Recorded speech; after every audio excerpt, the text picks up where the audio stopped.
Explore some tried and true broken bolt removal techniques that may be helpful for you. Removing. There's not a specific tool. Well, there probably is, but I'm going to show you a couple of tips that I've learned in my time as a maintenance mechanic.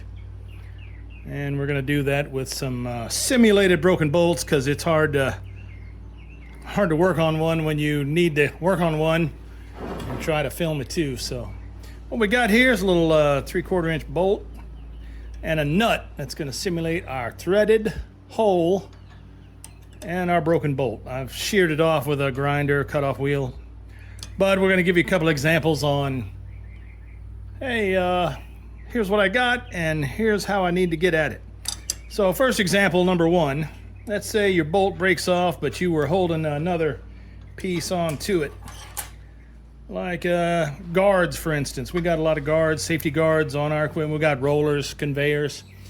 So your bolt, usually, if it's broken off, it's going to be flush with the guard piece or whatever you're bolting together.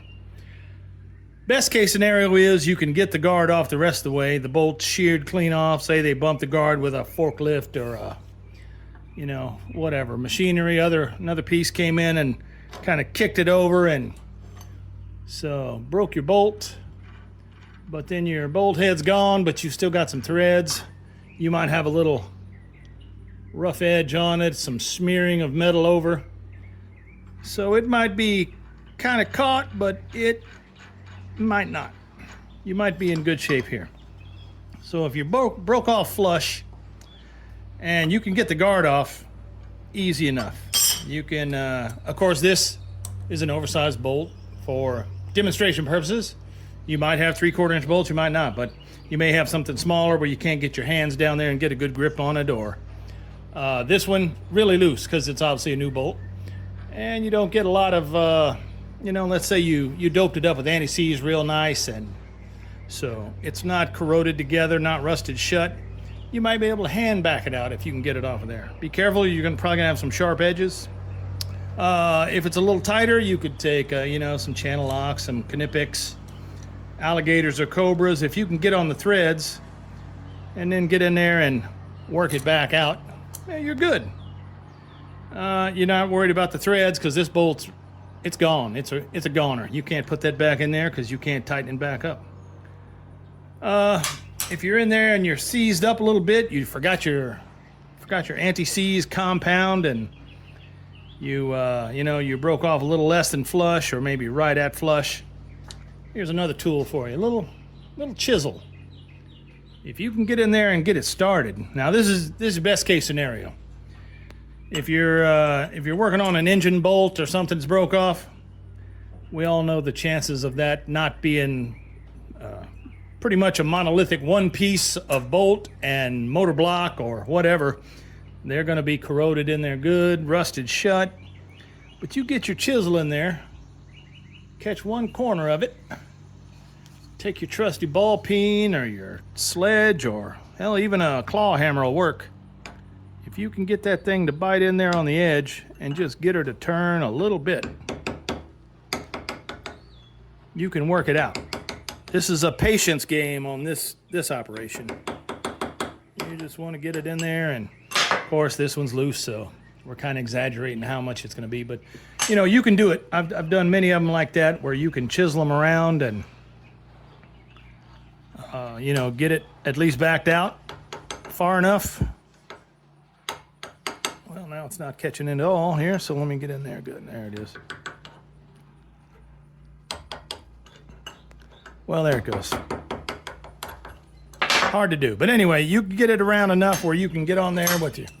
I don't have my Knipex twin grips with me today, but those have the little clippers on the front. You can catch that, and I've done many a bolt with those, just with enough of the little smudged over piece of metal to get that thing pulled out, at least far enough where you can get a better bite on it with your channel locks, or even the twin grips got the good side grips, but you could do it with these. This is channel lock brand channel locks, little baby set.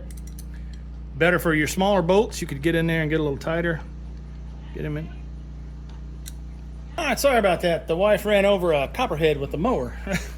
she was freaking out. Anyway, where were we? You can get up there and just get it backed out. You can get on it with something like that. You'll be golden. Which brings us to our other tip. And I showed these. I carry them in my bag. Not this exact set. This is a little cheaper set, but it still works. It's a left-handed drill bit. If you guys haven't seen these are lifesavers in the world. Sorry about the damn rooster too. You see the spiral pattern is different. It runs left-handed, so you'd put your regular drill in reverse, and it cuts the opposite way of a standard drill bit that we all use. Got the clee lines here. That's the standard one. And then I don't even remember what the brand name was. These aren't, I've gone through a couple of sets of these. They're kind of a little cheapier, but I mean, they still work, but they don't last quite as long as the Century brand, which I carry at work. They just seem to hold up the edge better, and you don't got to worry about sharpening all the time and all that. But so your left-handed drill bit, you take a standard drill. Here I got the Milwaukee or the D-Wall 20 volt, and we're going to start a little. I'm going to go in about halfway. Now, keep in mind, this is going to probably work a lot better with this bolt because it's a bolt in a nut. You know, if you got threads that are banged up anyway and you're tightening stuff up, you're going to get a little tightness in there. It's going to be hard to extract. Let's say it's way even lower and there's just nothing to do. You can't get anything going with that. So you're below flush. You're going to take that left-handed drill bit. I'll tell you what I want to do also. Good practice if you can get to it. Take a punch and get a little notch in there. Well, it doesn't knock that out of the way, but anyway. Let's set her back flat. It ain't gonna work like that. You just run it in there. See if you can't get a good hole started. And you know, you can go two ways. The best case scenario, the drill's gonna go in a little bit and catch and be able to back your broken bolt out. Or you can get a hole in it and then get some, you know, easy out extractors. I've always found that this works on most cases, most of the time. Most of the time. Now, like I said, if you got banged up threads and it's going to be, you know, harder to get this to catch and back out, then you may have to go to more extreme measures. I will tell you, if you can get your piece that you're working on with the broken bolt to the drill press or a mill where you can get a reversing drive on it and use these left-handers, I've seen most of the time, 98% of the time, they'll come right out. You put a little downward pressure on that handle and it pops in there and it's trying to cut and going the correct way to reverse those threads out, it'll come out. So let's try it and see what we got here. If we can keep it centered. See if you can start you a little bit of a divot first.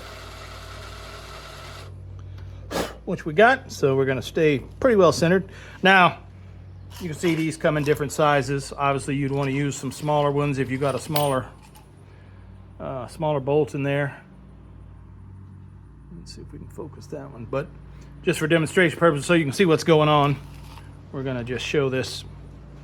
This is the second to largest size drill bit. We're gonna get it down in there. Make sure we got it started so it don't walk. Gonna have to re-tighten our vise because that didn't work like we wanted it. Let's see if we can get it over in a better spot there too.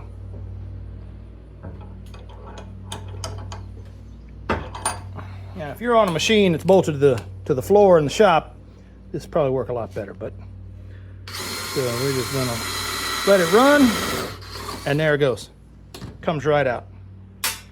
It'll do the same thing with a pretty well mangled threads or you know, your hole. That went really easy, but you see it took a minute for it to get in there and bite. But yeah, once you get going in it and it hooks, it's putting that left-handed lefty-loosey, right? So yeah, there you go. Bolt removal with left-handed threaded drill bit, left-handed drill bits. A practical exercise. Now, like I say, in the field, out in the real world, yeah, that may not be that easy. But for demonstration purposes, we got the clean bolt, the clean nut. I was even thinking about maybe dinking up a little thread just to get it to lock in there, but it did all right for what I was gonna just show you. Like I said, those work pretty good most of the time. If you got something that's really jacked in there, you can still, if you get that far and it still hasn't backed out, but you get a good hole, yeah, get you a screw extractor, bolt extractor that you hammer in, and then you can back it out. I didn't bring those home with me to show you either, so I was gonna, but there you go. Simple tool, you know. First step, see if you can get some teeth on it and back it out. Sometimes it works, sometimes it don't. Second step, you could try to work it back with a little old hammer and chisel. I saw a guy that I work with, that was his main way. He loved chiseling those bolts out. And he'd get them small, you know, down 1/4 inch or less. Little metrics. He'd get in there and take, you know, 10 minutes. Sometimes you don't have that kind of time, you know. You got to get that machine back up, so I would always go to the left-hand threads.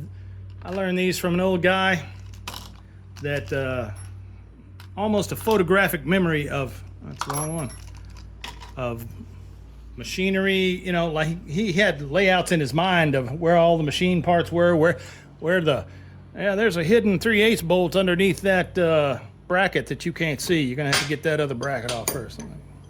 Just a fountain of knowledge. Shout out to Wayne. Thanks, Wayne.